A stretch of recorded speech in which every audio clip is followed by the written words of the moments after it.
O abuso do álcool é um problema com muitas facetas, que incluem o uso perigoso, o uso prejudicial e, é claro, a dependência.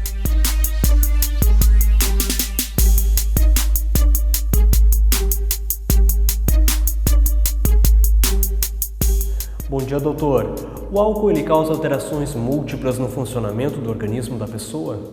Das drogas, no caso, é uma droga lícita, embora muitos possam considerá-la ilícita, ela causa repercussões em maior ou menor grau em toda a economia humana. Basicamente ou praticamente todos os órgãos sofrem efeitos da ingestão abusiva ou necessariamente não abusiva do álcool. E quais são os efeitos imediatos do álcool?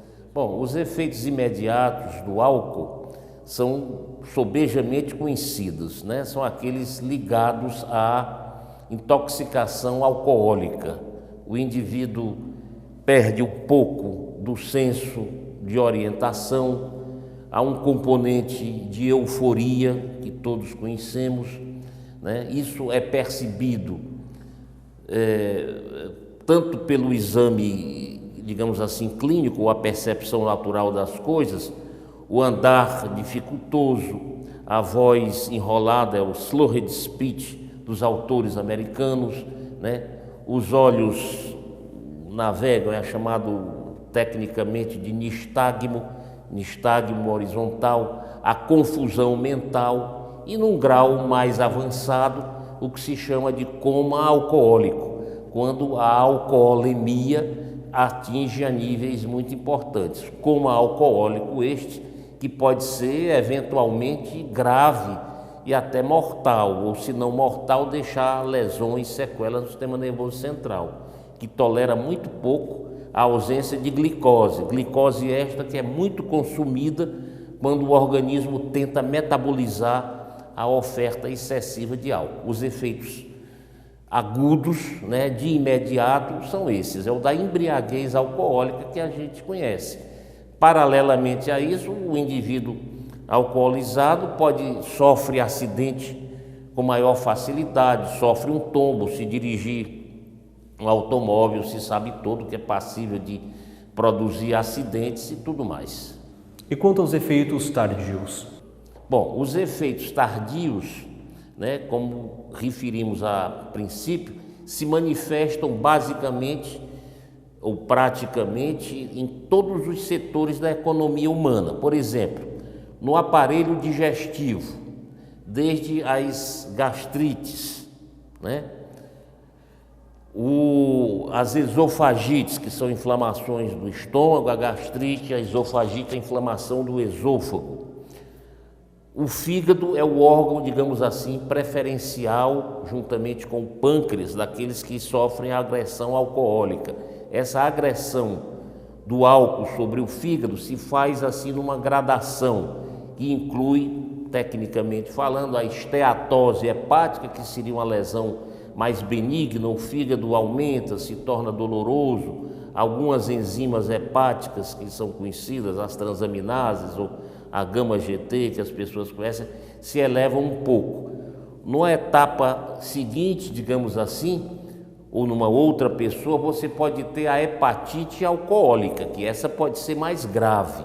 A hepatite alcoólica, o doente, a pessoa fica ictérica, com os olhos amarelos, pode ocorrer uma disfunção hepática mais intensa e a pessoa até caminhar para insuficiência hepática, eventualmente até com óbito, né? Essa insuficiência hepática se manifesta com estado comatoso, uma série de outras eventualidades.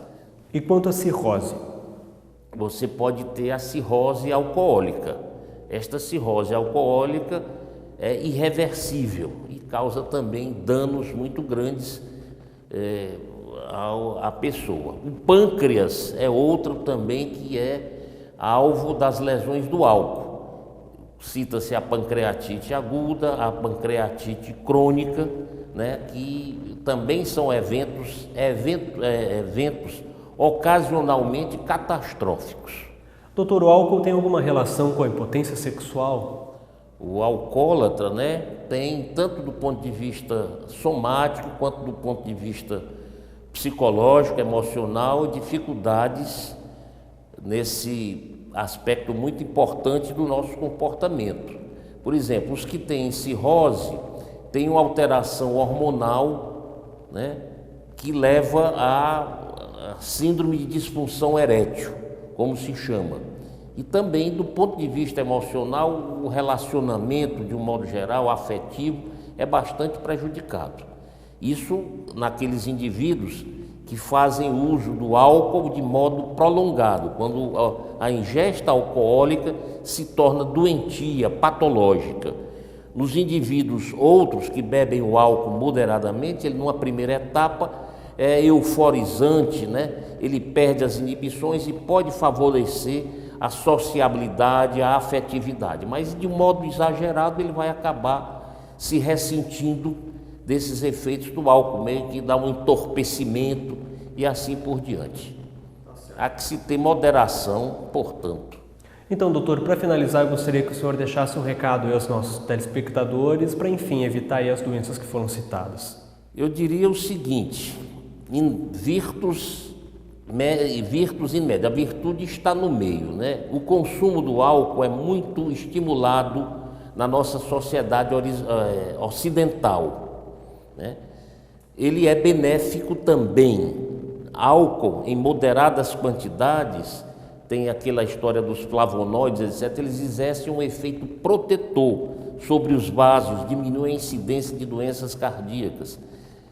É conhecido a chamada dieta mediterrânea, que nos países do Mediterrâneo, na França de um modo geral, onde o álcool, o vinho sobretudo, faz parte da dieta. Ele usado então moderadamente parece exercer um efeito protetor, de modo que o uso social dentro de limites não fará mal a ninguém, a não ser que alguém tenha uma doença específica que a gente não possa permitir que ele use o álcool.